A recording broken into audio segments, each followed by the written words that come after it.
How to remove negative thoughts. We aren't born with peace. We enter into chaos, into noise, fire, loss, and the slow betrayal of our own minds. Yet still, something deeper resides within us, something untouched by flesh or fear. It is the stillness beneath the storm. But reaching it demands struggle. Negative thoughts don't merely whisper, they invade. They grip the heart in silence, poison the present, and bury the soul under layers of illusion. So the question isn't whether we suffer from them. We all do.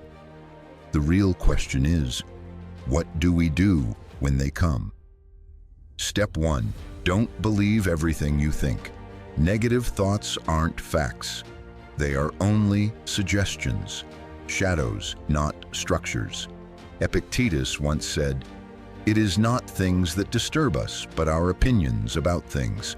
And often our opinions are stained by fear, exhaustion, or past wounds.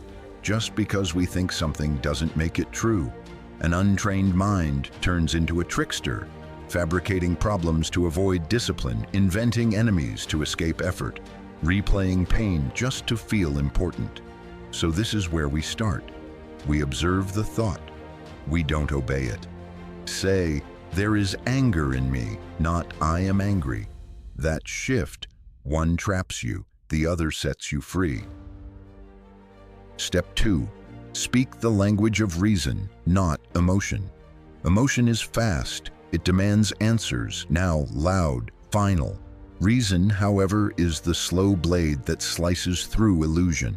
Seneca reminded us, we suffer more in imagination than we do in reality. When the mind says, "I'm not enough," respond, "Enough for what?" When it hisses, "They're judging me," reply, "Let them."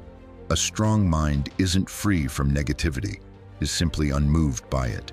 We must train like inner warriors. We don't flee from the thought. We dissect it, interrogate it, disarm it. Because once reason arrives, the lie can't survive. Step 3. Rehearse misfortune until it loses power. Negative thoughts often stem from fear. Fear of what could happen. Loss, rejection, pain, death. But we don't turn away from these. We invite them. Marcus Aurelius wrote, "You may leave this life right now. Let that determine what you do and say and think." This isn't morbidity, it's freedom. We rehearse hardship because we refuse to be ruled by it. We imagine losing what we cling to, not to grow cold, but to grow prepared. The one who has died 1,000 times in the mind fears nothing in the flesh. Negative thoughts have no grip on the one who's ready for anything. Step 4. Build a fortress of inner standards. What causes most mental suffering?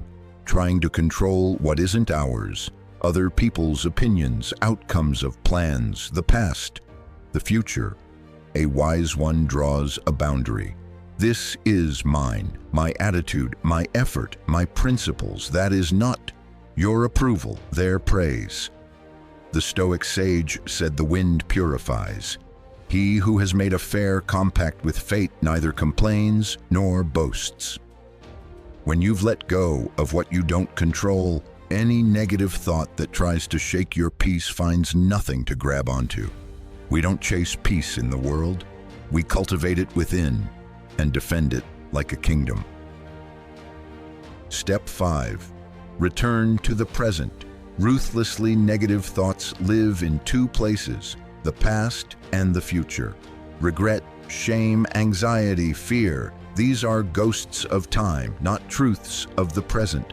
The now is quiet, demanding, yes, but pure, uncluttered. We return to it through breath, through the sharpness of focused attention. Ask, what is the task now? Not yesterday, not later. Now in doing so, we starve the mind's demons. We deny them a stage. To remove negative thoughts doesn't mean they vanish. It means they lose their power. They scream, we observe. They return, we endure. They try to claim us. We refuse to kneel, because our battle isn't with the world. It's with what we've allowed to rule us. Like the Stoics before us, we choose mastery, not over others, not over fate, but over ourselves. That is the path. That is the fire, and we walk it together.